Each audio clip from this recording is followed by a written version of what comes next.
Ons maak die woord van die Here oop by 1 Samuel hoofstuk 15. 1 Samuel, daarvan hoofstuk 15. In die geskiedenis tydvak lê hierdie geskiedenis by die geskiedenis van die eerste koning van Israel, koning Saul. En wanneer koning Saul aan bewind kom deur die keuse van die Here, is Samuel nog lewend. En die Here werk deur Samuel as profeet in die tyd. Ons lees 1 Samuel 15 vanaf vers 1.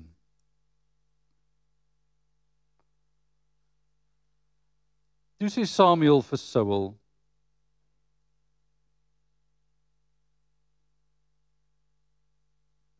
koning.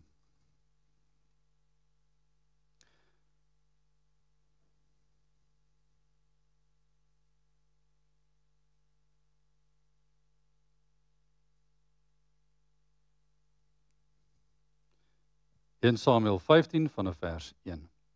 Toe sê Samuel vir Saul: Die Here het my gestuur om jou as koning te salf oor sy volk, oor Israel. Luister dan nou na die stem van die woorde van die Here. So sê die Here van die leerskare: Ek het terdee gelet op wat Amalek Israel aangedoen het, dat hy hom in die weg gestaan het by sy optog uit Egipte. Gaan nou en verslaan Amalek. En julle moet met die banvloek tref alles wat hy het, en jy mag hom nie verskoon nie, maar jy moet om die lewe bring man, sowel as vrou, kind en suigeling, bees en kleinvee, kameel en esel. Daarop het Saul die manskappe opgeroep en hulle gemonster in Telaim, 200.000 voetgangers en 10.000 man van Juda. En toe Saul by die stad van Amalek aankom en in die dal 'n hinderlaag opstel, sê Saul vir die Keniete: Gaan weg, verwyder julle, trek af onder die Amalekiete uit, dat ek julle nie met hulle saam wegruim nie. Want julle het guns bewys aan al die kinders van Israel by hulle optog uit Egipte, toe die Keniete hulle verwyder onder die Amalekiete uit. En Saul het die Amalekiete verslaan van Havila af in die rigting van Sur wat oos van Egipte lê. En Agag, die koning van Amalek, het hy lewendig gevang. Maar die hele volk deur die skerpte van die swaard met die banvloek getref. Maar Saul en die manskappe het Agag gespaar, en die beste van die kleinvee en beeste, en die naasbestes, en die lammers, en alles wat van waarde was, dit wou hulle nie met die banvloek tref nie. Maar al die goed wat veragtelik en vervalle was, dit het hulle met die banvloek getref. En die woord van die Here het tot Samuel gekom en gesê: Ek het berou gekry dat ek Saul koning gemaak het, want hy het van my afvallig geword en my woorde nie uitgevoer nie. Toe het Samuel kwaad geword en die hele nag deur die Here aangeroep. Maar die môre vroeg het Samuel hom klaargemaak om Saul te ontmoet, en aan Samuel is meegedeel en gesê: Saul het in Karmel aangekom en kyk, hy het vir hom 'n gedenkteken opgerig. En hy het weggedraai en verbygegaan en afgetrek na Gilgal. Toe Samuel by Saul kom, sê Saul vir hom: Mag u geseënd wees deur die Here. Ek het die woord van die Here uitgevoer. Daarop vra Samuel: Maar wat vir 'n gebler van kleinvee is dit in my ore en 'n gebulk van beeste wat ek hoor? En Saul sê: Van die Amalekiete het hulle dit gebring. Want die manskappe het die beste kleinvee en beeste gespaar om aan die Here u God te offer. Maar die ander het ons met die banvloek getref. Toe sê Samuel vir Saul: Hou op dat ek jou kan meedeel wat die Here vandag met my gespreek het. En hy antwoord hom, spreek. En Samuel sê, is jy, hoewel jy klein was in jou eie oë, nie tog die hoof van die stamme van Israel nie? En die Here het jou as koning oor Israel gesalf. En die Here het jou op die pad gestuur en gesê, gaan heen en tref die sondaars, die Amalekiete met die bandvloek en veg teen hulle, totdat hulle vernietig is. Waarom het jy dan nie na die stem van die Here geluister nie? En op die buit afgestorm en gedoen wat verkeerd is in die oë van die Here? Toe sê Saul vir Samuel, ek het na die stem van die Here geluister en gegaan op die pad wat die Here op my gegaan waar die Here op my op vers 20. Toe sê Saul vir Samuel, ek het aan die stem van die Here geluister en gegaan op die pad waar die Here my opgestuur het. En Agag, die koning van Amalek, gebring, maar die Amalekiete het ek met die bandvloek getref. Maar die manskappe het van die buit kleinvee en beeste geneem, die beste van die bandgoed, om aan die Here u God in Gilgal te offer. Daarop sê Samuel, het die Here behaag in brandoffers en slagoffers, soos in gehoorsaamheid aan die stem van die Here? Kyk, om gehoorsaam te wees is beter as slagoffer, om te luister beter as die vet van ramme, want wederstrewigheid is 'n sonde van waarsêry, en eiesinnigheid is afgodery en beeldediens.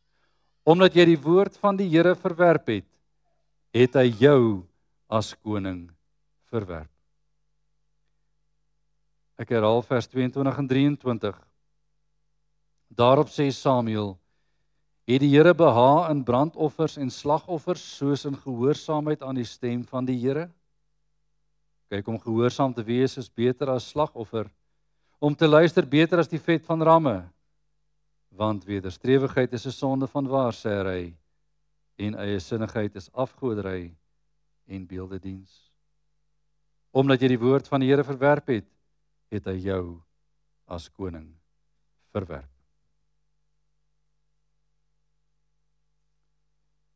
Geliefdes in die Here Jesus Christus,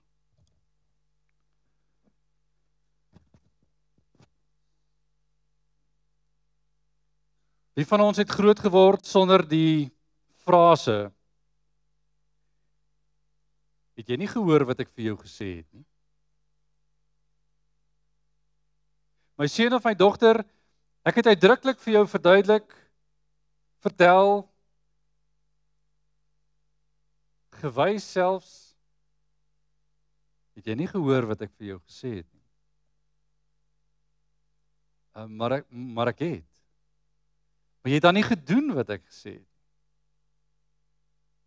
Hoe toon ek gehoorsaamheid sonder gedrag wat daarby pas?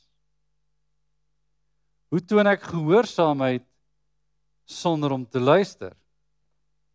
Sonder om die effek op daardie instruksie, daardie opdrag te gee, hoe toon ek gehoorsaamheid? Hoe weet 'n mens jy was gehoorsaam? In ons besinning oor die hervorming werp hierdie gedeelte lig op die tema, een van die standpunte van die reformatie, wat lui aan God alleen die eer. Soli Deo Gloria, die Latyn. As die standpunt van gereformeerde gelowiges, Bybelse gelowiges is dat ons God moet verheerlik, en ons verheerlik hom met alles, kan ons dit doen sonder gehoorsaamheid? Vanuit die kerngedeelte wat ons, die fokusverse wat ons behandel, die tema. Gehoorsaamheid verheerlik God. Gehoorsaamheid verheerlik God. Hoekom verheerlik gehoorsaamheid God? Sou ons kon vra. Want watter gehoorsaamheid verheerlik God? Wat moet ek doen om gehoorsaam te wees sodat dit God kan verheerlik? Hierdie geskiedenis toon vir ons die volgende. Helder instruksie vers 3. Gaan nou en verslaan Amalek. Julle moet met die banvloek tref alles wat hy het. En julle mag hom nie verskoon nie. Maar jy moet om die lewe bring man, sowel as vrou, kind en suigeling, bees en kleinvee, kameel en esel. Woordjies, klein woordjies wat maklik misgelees word, alles. Hoeveel sluit alles in? Hoeveel sluit alles uit? Dis 'n omvattende woord. Amalek in sy geheel. Manne, vroue, kinders, diere. Daar mag van Amalek niks oorbly nie. En die woordjie banvloek moet ons verstaan in die Ou Testamentiese konteks en ook in die Nuwe Testamentiese konteks. Wanneer die Here die banvloek gebruik het, sal jy dit raak lees met die verowering van die beloofde land. En voor jy die beloofde land verowering geskiedenis lees, het jy nodig om 'n bietjie verder terug te gaan, om te gaan kyk, hoekom sê die Here, is dit waar julle gaan bly? Want hy maak vir julle plek. Die sondes van daardie volke het vol geraak. Die banvloek word gebruik in die verowering van die beloofde land as 'n oordeelssaak. En by oordeel word letterlik verstaan as die voorskou op die finale oordeel. 'n Tydelike oordeel waarvan volke en tale reeds simbolies van die finale oordeel sal wees. Waar oordeel gegrond op sonde en opstandigheid toegepas sal word. En veral die dien van ander gode, die hooftema van afgoderry in Kanaan, is breed beskryf. En kyk veral na Moses se geskiedenisvertelling in Deuteronomium. Hoe hy praat oor wees waaksaam vir die afgode.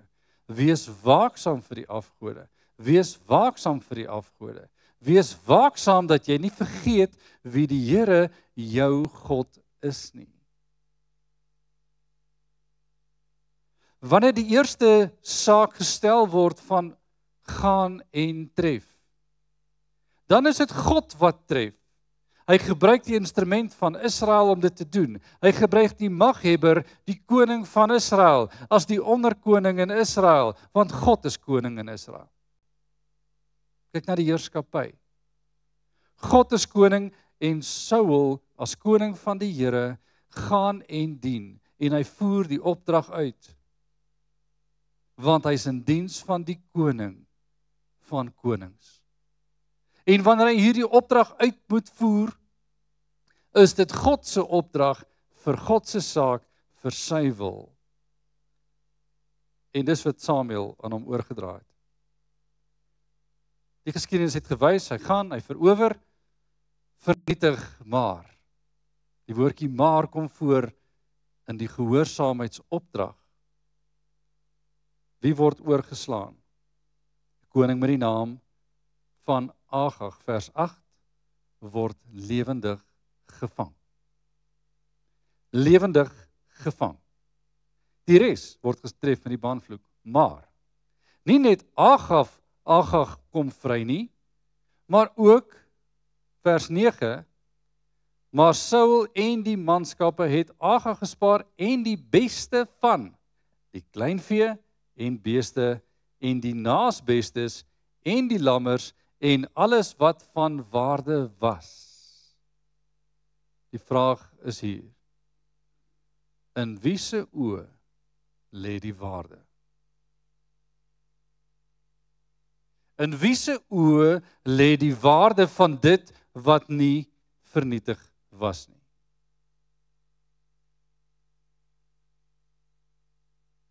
was die argument, maar Saul, koning, hierdie beeste lyk dan pragtig. Ons sal maar 'n hele klompie geld op die mark kry vir hierdie vee. Ons kan hierdie beeste nie van kant maak nie. Dit toon uit hulle gedrag dat hulle onderskeid gemaak het tussen die wat sleg gelyk het en die wat goed gelyk het. En hulle die bestes en selfs die naasbestes, nie eers die heel mooistes nie, maar hulle die mooistes en die wat amper mooi was, het hulle gevat.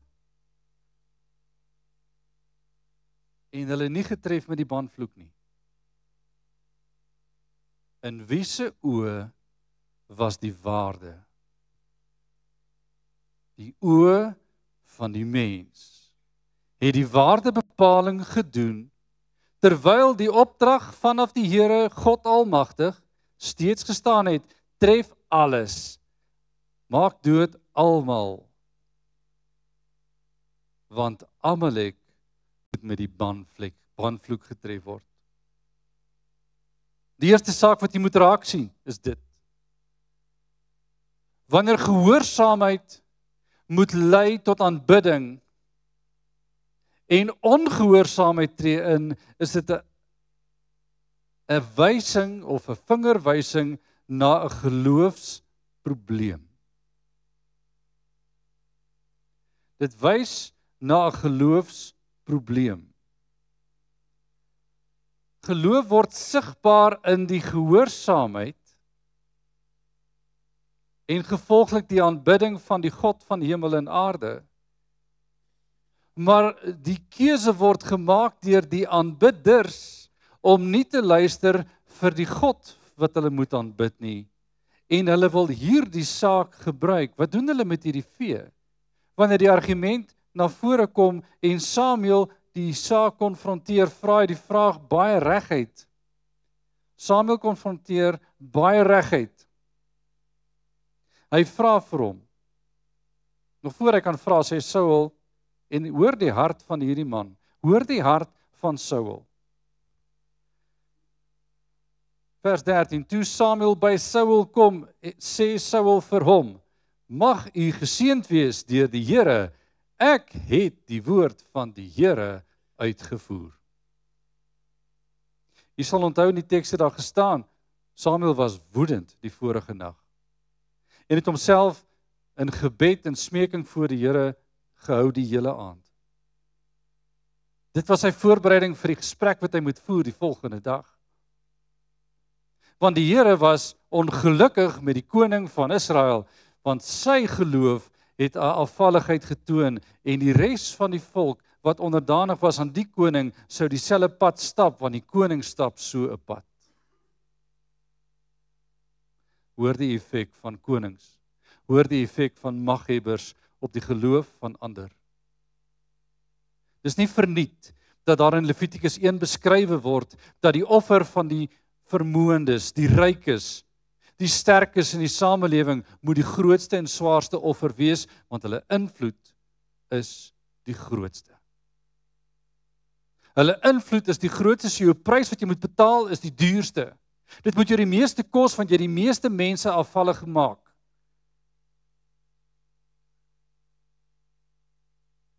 Samuel sê koning Saul, ek het die woord van die Here uitgevoer. En Samuel reageer, maar wat van 'n geblær van kleinvee is dit in my ore, en 'n gebulk van beeste wat ek hoor. En Saul sê, van die Amalekiete het hulle dit gebring, want die manskappe het die kleinvee en die beeste gespaar, om die Here, die God te offer. Of dit maar net 'n vertaling is, wat sê, hulle het dit geneem. Hulle het onder die bevelvoering van Saul gestaan. En vir Samuel word gesê, ja, jy hoor reg. Jy hoor reg, Samuel. Hier is vee. Maar Saul sou ons kon vra, het hy dan nou nie mooi gehoor presies wie nie moet saamkom nie.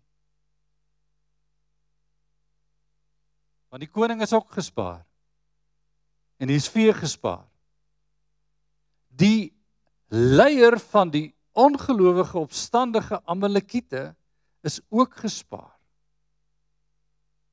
En Samuel se verdere verweer is dit. Ons het dit gebring, Samuel, dat ons dit vir die Here kan offer. Ons het dit gespaar om aan die Here te offer. En dan moet jy verstaan wat is 'n offer. 'n Offer is iets wat jy voor die Here bring en daar's 'n vereiste. Levitikus 1-5 stel die vereistes baie duidelik. By die brandoffer sal jy dit raak lees, sommer in die eerste paar verse van Levitikus 1. Dit moet 'n dier wees sonder gebrek. Die priesters moet dit goedkeur as aanvaarbaar as offer voor die Here. Die koning kom en sê, koning, sê Samuel, profeet, priester. Een wat moet toesig hou oor Israel se gesondheid en die geloof. Hier is 'n offer aan die Here. Vergelyk hierdie vers. Dis vers 14, 16. Vergelyk dit met vers 3. En jy sien die skrye, die groot verskil, die kontras tussen wat gesê is, moet gebeur en wat gebeur het. En dis in hierdie lig wat Samuel die 22ste en 23ste verse doen. Die diepste vraag wat gevra moet word vir so 'n geloof is, het die Here, dis vers 22, behaag in brandoffers en slagoffers soos wat hy behaag het. Met ander woorde, het hy blydskap, het hy vreugde, het hy 'n trots op jou, Saul? Het hy meer behaag in hierdie offers wat jy nou gebring het, as in gehoorsaamheid aan die stem van die Here?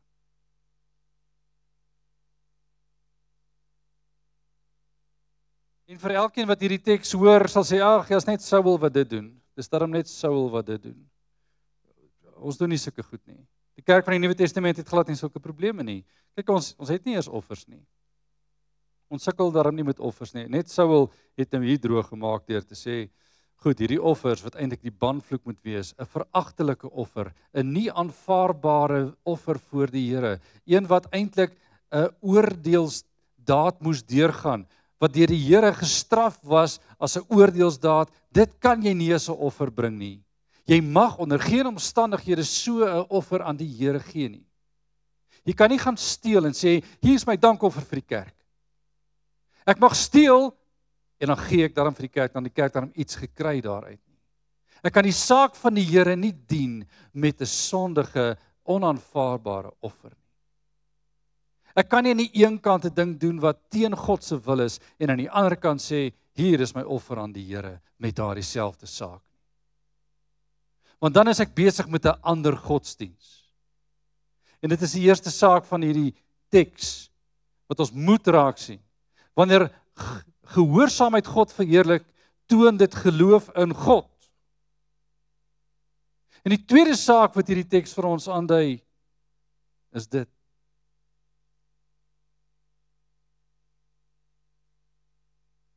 Alles wat ek doen, wys wie erken ek as God. Alles wat ek doen, wys wie ek erken as God. En as my godsbeeld, my verstaan van wie God is,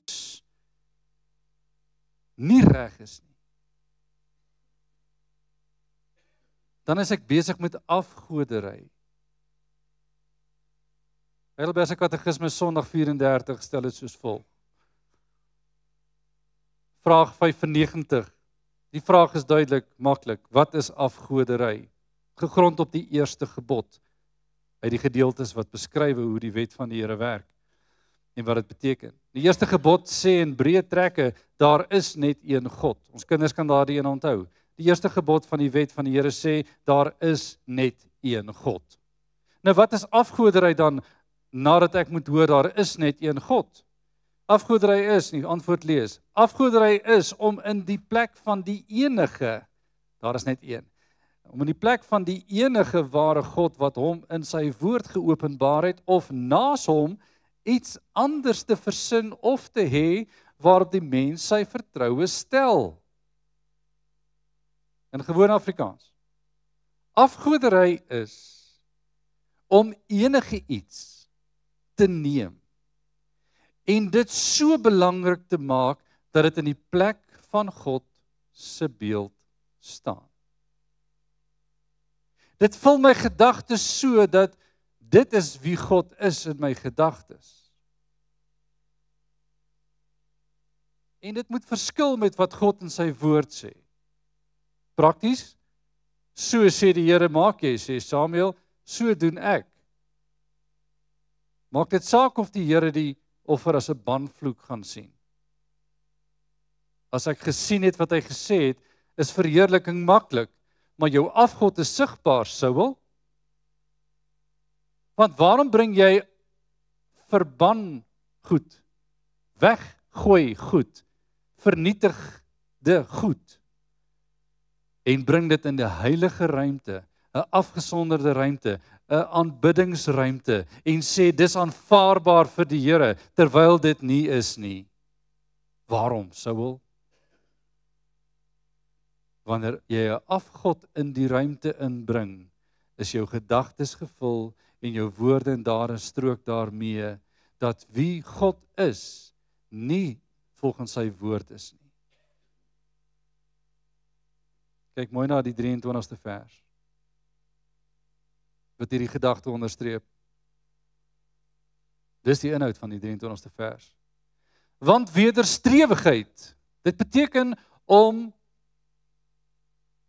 op 'n manier teen God te stry. Wederstrewigheid, om te twis met wie? Met die Here. Want die Here sê doen dit so, en hy sê, ek dink is beter as ek dit so doen, Here. Ek het vir u raad, ek kan vir u aanbeveling doen. Ek dink dit sal goed wees as ek hierdie kan gebruik as 'n offer. Dit was nie die Here se opdrag nie. Want wederstrewigheid is 'n sonde van waarsêry, en waarsêry is om die afgestorwenes te raadpleeg vir raad.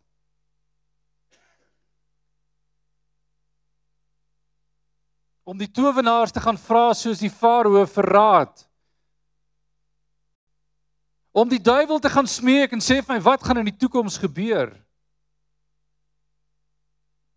Met ander woorde, om die donker te gaan raadpleeg, terwyl jy met die lig in 'n verhouding staan.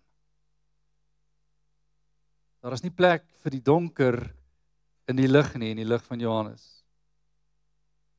Wanneer ons met die Here te doen het, ons te doen met volkome waaragtige lig. Daar is nie plek vir die duisternis nie. En wanneer jy besig is met jou eie saak, sê die Here vir Saul, jy's besig met jou eie saak, nie myne nie. Jy's met jou saak besig, lidmaat. Is ons met ons eie sake besig of met Christus se saak? Wanneer die samelewing openbaar, wanneer ons as lidmate openbaar, dat ons eintlik nie omgee wat die Here sê nie, maar wat ons sê is belangriker as wat God sê. Dan is ons in die toestand waar ons al hoe meer geneig is om ons eie saak meer te glo as God se saak.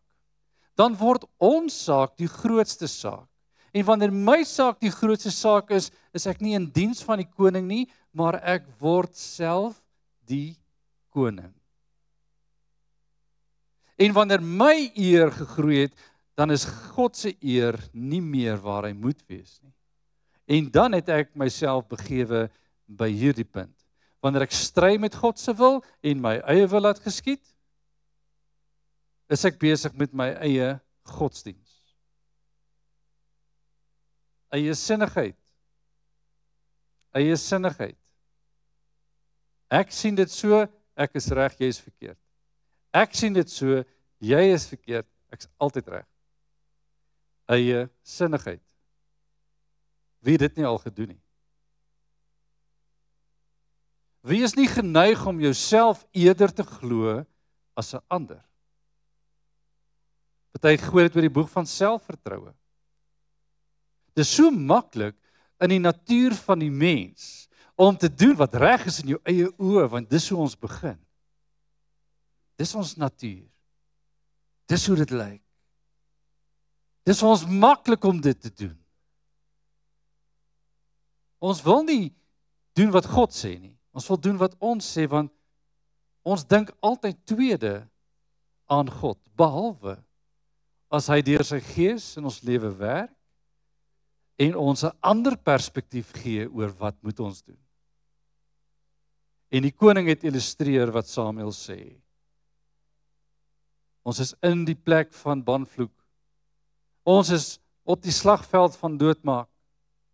Ons sien die vee en onthou die woord van die Here, net soos Adam, Eva, dit in die begin gehoor het. As julle van daardie vrug eet, sal julle sekerlik sterwe. En die Satan sê, dis nie heeltemal waar nie, dis eintlik 'n ander storie. En dan is die oordeelsmoment aanbreek. Is dit so dat jy geëet het van die vrug wat ek vir jou gesê het, jy mag nie daarvan eet nie? Ja, Here, maar die vrou wat u my gegee het, sy het gesê ek moet daarvan eet en ek het. Maar Here, die slang het eintlik vir my gewys, dis wat ek moet eet. En hy het nog bygesê, sou ons kon aanvoer, dat dit ander voordele sou hê. Dit klink na dieselfde argument. En dit sê ons is op dieselfde plek. En dit ontbloot ons as mens waarskynlik die meeste. Dat ons maklik 'n ander God in die plek sit van die ware God. Wanneer dit kom by my eer teenoor God se eer. My aansien teenoor God se aansien. En dis die stryd van die mensdom. Dis die stryd van die mensdom. Waarmee is ek besig? Om vir myself 'n monument te gaan oprig? Om te sê ek het nou goed gedoen? Of om die Here te verheerlik deur my gehoorsaamheid te illustreer, ek behoort aan hom. Dis my geloofsstandpunt. En 2, hierdie geloofsgehoorsaamheid aan God is aanbidding, want geloof word sigbaar, en 2, ek word nie aanbid nie, maar hy word. Het ek iemand vandag gehelp? Saul, het ek vandag iemand gehelp om nie die kalvers en die kleinvee te aanbid nie? Of die goeie slag wat ons geslaan het, of die byt wat ons nou ryker geword het nie. Het ons daarin geslaag? Nee, ons het nie. Want niemand gaan vandag glo die Here het oorwin nie. Maar Saul het daarom. Mag die Here ons bewaar van geloofsongehoorsaamheid. Mag die Here ons wegweer van ons stryd waar ons elke dag worstel met hierdie goed. Wat so maklik voor ons kom lê, en ek kyk daarna en sê, maar ek is dan besig met die saak van die Here. Want die Here het my gestuur na Amalek toe. Ek is na Amalek toe. Ek het gaan doen by Amalek en toe sien ek 'n paar ander dinge en ek het gedoen wat ek dink is reg, sonder om te luister na die stem. Waar is ons Amalek? Waar is ons Amalek? Want ons het elkeen een. Kom die Here so Samuel en hy sê, maar hy hoor iets, hy sien iets, hy vra iets, sonder om te sê, Saul, vir wie het jy nie geluister nie? Sodat ons opgeroep word tot, na wie toe moet ons kyk? Ons kon onsself nie gered het, nêrens nog nie. En hierdie offer sou dit ook nie in redding kan omskakel nie. My geloofsvertroue is 'n aanduiding dat ek 'n Christus Jesus in my lewe het. Hierdie aanskouing is 'n vertroue op die Here. Dis geloof. Ek kan nie vertrou op my dade nie, want dit sal vergaan. Ek kan nie vertrou op my nalatenskap nie, want iemand anders sal beter doen as ek. Daar's altyd iemand beter as ek. Niemand behou hulle werke vir altyd nie, want jy word te oud. En dan, ons moet 'n jonger man aanstel in jou plek. Of 'n jonger vrou aanstel in jou plek. Jy sal nie die grootste bly nie. Jy sal nie die belangrikste bly nie. Niemand kan op eie eer en eie geregtigheid verder leef nie. Afhanklikheid aan die Here is al. En waar die kerk moet reformeer, moet ons altyd verstaan. As Luther, Calvin en al die reformatore gaan stil staan en sê, ek sal die grootste wees, het ons nie vandag die standpunt aan God alleen die eer gehad nie. Want as hulle nie gesê het, ons het 'n standpunt nodig, Rome, ons moet praat oor wat? Genade in Christus Jesus alleen nie. Het ons nie eens geweet wie die verlosser is nie. Dan het ons nog steeds gestaan by, as ek net genoeg geld gee vir die kerk, dan is almal gered, selfs die wat reeds gesterf het. En dis nie waar ons mag eindig nie. Maar ek het dan so goeie naam, my kinders sal dan gered word, né? Ek het so goeie naam, en die kerk sal so goed gaan, want my naam dra hierdie kerk. En as iemand daar staan, sal die Here ook daardie naam verwyder. Want dit is sy kerk, nie joune nie, ook nie myne nie. Dis niemand se kerk nie. Dis die Here Jesus se kerk. Want die Here Jesus verdien al die eer, want dit is sy kruis wat gemaak het dat ek hier is. Dis sy opofferende liefde wat gemaak het dat ek vandag kan glo. Niemand anders kon dit doen nie. Ek het geen mens om na te jaag nie. Ek het een verlosser. En aan hom moet ek gehoorsaam bly. Hy het gelei, ek sal lei. Hy was nederig, ek moet nederig bly. Hy was gehoorsaam aan die Vader tot aan die einde. Ek kan streef na gehoorsaamheid, terwyl ek gebroken deur hierdie lewe gaan. Ek het nie die vermoë nie. Ek het net Christus. En daarom is die frase vir ons almal in 'n reformatoriese mondering. Christus se genade is vir ons genoeg. Laat ons daarvolgens in gehoorsaamheid vertrou. Wat wil hy hê moet ek doen? En laat ons ore spits as hy praat. Dat ons gehoorsaamheid wys, dis in wie ons glo. 1. Want dis aanbidding, as ons sien, gehoorsaamheid lei tot aanbidding. En 2, ek moet nie aanbid word nie. Hy moet. Laat hy alleen die eer ontvang. Amen. Ons bid saam.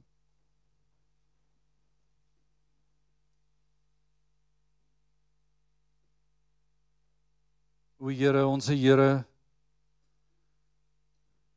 ons kyk na die kruis. Ons kyk na die weg van verlossing, terwyl ons staan by Amalek. Here, wat wil jy moet ek wees vandag? Wat moet ek hoor vandag? Wat moet ek doen vandag? Hoe wil jy moet ek gehoorsaamheid openbaar vandag? Terwyl ons aan die genade van Christus Jesus lewe, mag ons opnuut aangespreek wees met 'n gesindheid van U is vir ons lief, want U het alles vir ons gegee. En U gee dit nog betyds. U praat met ons vandag. Vir Saul was die einde van die pad reeds sigbaar. U is nog met ons besig. Daarom bid ons, Here, dat U genade sal bewys aan U kerk. Dat ons nie afvallig sal raak en 'n afgod sien wat vir ons aanneemlik en aanvaarbaar lyk en dit maar invoer en deel maak van ons mondering net omdat dit vir ons reg lyk nie. Laat U saak die enigste saak wees en laat U wil geskied. Dit bid ons in Jesus naam. Amen.